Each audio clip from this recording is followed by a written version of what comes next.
In this video, we're going to check out what happened in yesterday's Codex show. Scifiwargamers. Greetings, hobby fans. My name's Marcel, and it's my mission to help you explore the hobby. So yesterday was the Codex show, and they showed off the future of all things Codex, well, at least for the next 3 months for 2020. And I'm intrigued to hear what you guys thought of what you saw. I'm going to tell you what I thought of what I saw. Let's jump in. So yesterday we had the exciting Codex show preview online by Games Workshop, and let's have a little look at what they brought for us. So they started off with giving us the new Necron Codex, and I say giving us, I mean showing us, but I assume this is one of the first ones to come out, with the Space Marine one we're going to see in a minute. And apparently we've been waiting 60 million years in a tomb for this codex. Games Workshop say this one will be an unmissable read for every Warhammer 40,000 fan, with more brand new units on the way and an army-wide rules overhaul. So it'll be interesting to see what changes they've made to the Necrons.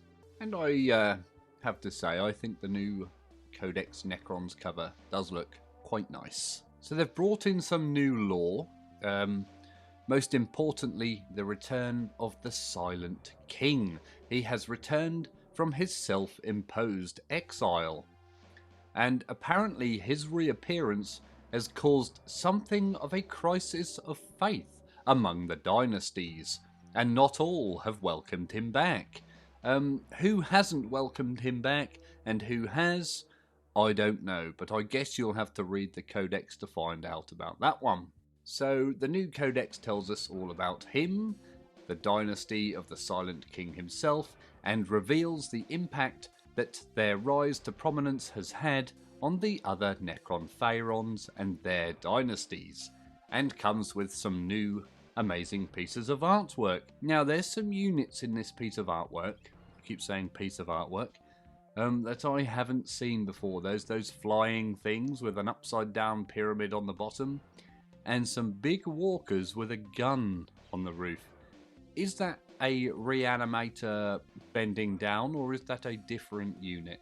Necron experts, please let me know. So they come with some new rules, including Uncanny Artificers, which is an interesting one, but I'm not going to go over the rules too much, because that's more for the rules experts, of which I am not.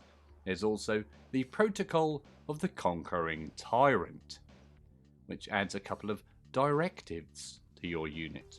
And then also there's a counter-temporal nanomine, which sounds absolutely impossible to say, which is a swarm of nanoscarabs, which sound very interesting. Then there's some rules for the Crusade side of the game, in this case the slow decay of the self. And then after that they show us the Silent King himself. Is this the first proper picture we've seen of him? Proper good picture that's zoomed in and clear? I think it might be, but I also might be wrong. I have to say I really like that green fizzing man on the top there. I don't know who he is or what he is, but I like it. And they show his stats there as well. Not sure what a triarchal menhir is, but I'm sure someone will know. And then we see the Ophidian destroyers, and these look a bit like wraiths to me. They're sort of a long, slender body with some chopping claws on the end. And I think these guys look absolutely fantastic. I like the bases. They've put some nice work into the bases there. Nothing too over the top, and do look quite useful. They show us as well some of the rules that come with these guys, including their whip coil bodies. And then it's the return of everyone's favourite Necron unit, the flayed ones. And check these guys out. They have amazing pieces of skin hanging off their bodies. Although in some cases it looks a bit like a starfish hanging on their back. I like the guy who has an arm hanging down. He's very handy.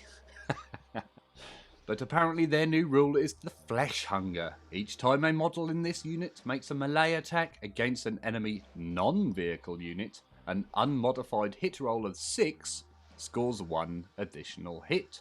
Reminds me of lightning blows for the Custodes. Or was that completely different?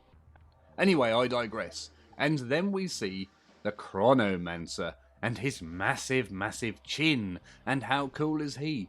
He also has a spinning box on his hand. And this guy is the dice controller because he has a few dice around his person. And he also reminds me a bit of the Dark Elder Homunculus with his little square boxes. But I do like his red ball on the top of his stick there.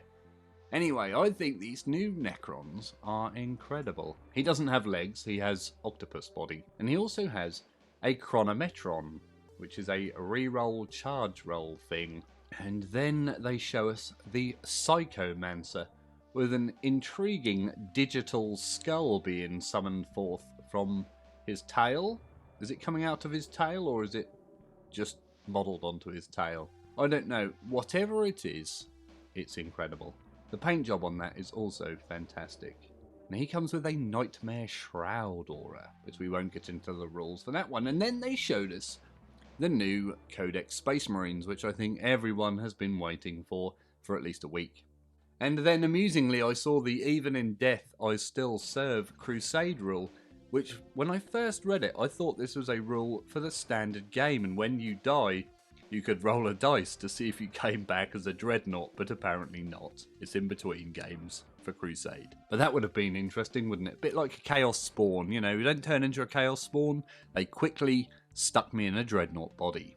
And then they show us the Master of Sanctity. We've seen this Chaplain model before, but this time they've given us some new exciting rules for him. And then possibly my favourite new Space Marine miniature, the Captain with a master crafted heavy bolt rifle. And you know it's master crafted because it's got a purity sash around it. Not a purity seal, a sash. This goes all the way around this time. And that's marvellous. It took a Tech Marine at least an extra 5 minutes to mastercraft that one. And then next up it's the Heavy Intercessors, a unit which has a few people excited. And I have to say I like the paint job on these guys because they're a little more gritty than normal. There's a few bits of battle damage here and there, some dirty legs, and I like the 2nd edition callback yellow checkered effect on the knees on some of them. I think that's brilliant. They then show us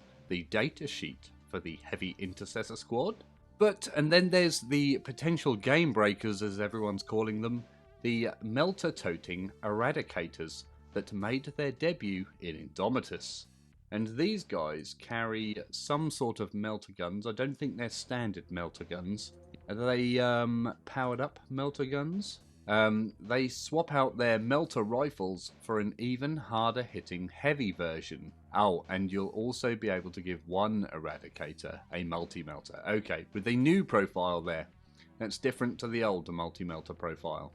And here we have the Blade Guard veterans. I think we've seen these guys before. And then there's also a multi-part Assault Intercessor kit. And in addition to more flexible posing options throughout, the squad's sergeant can be assembled with a hand flamer or plasma pistol, and can even wield a power sword, power fist, or thunder hammer too. And I think if you're getting this set, you have to use the thunder hammer, because thunder hammers are the rule of cool. But these new assault intercessors do look quite nice.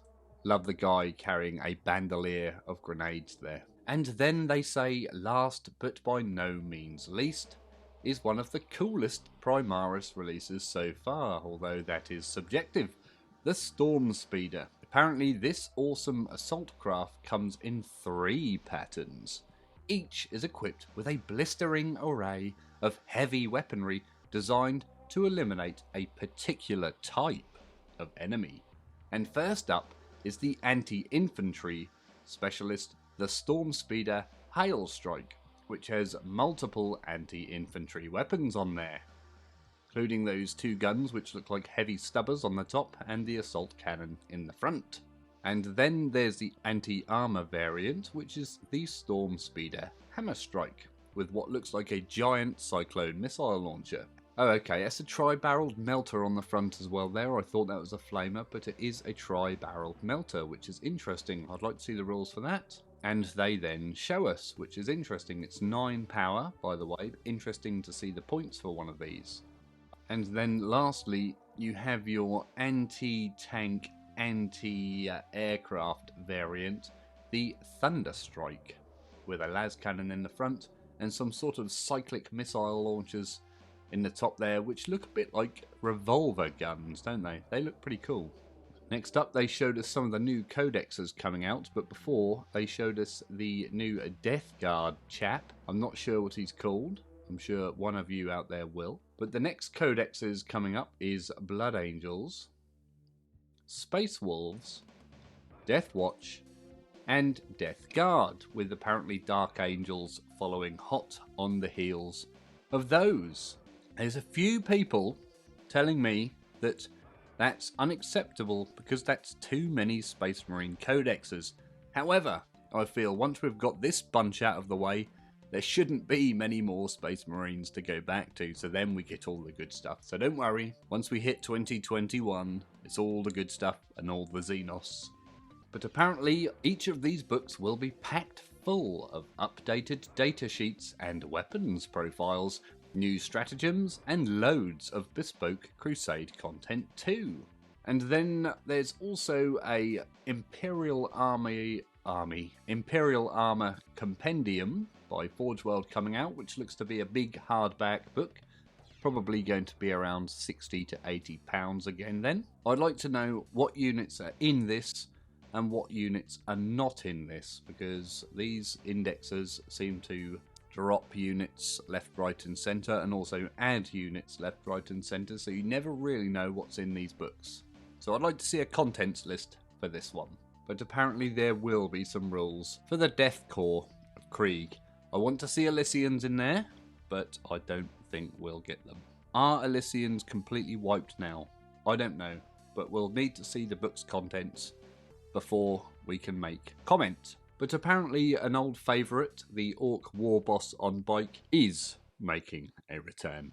So that's what I thought of the Codex preview. What did you think? What was your favourite unit? What was your least favourite unit? Which codex are you most looking forward to? Are you happy about all those Marine codexes? Will Elysians be in the Forge World book? Let us know in the comments below. If you want to see some more videos about the new Necrons, you can check out the playlist up here. As always, please don't forget to like and subscribe. That means you, Rory. And as always, thank you very much for watching, and always remember to drill your barrels.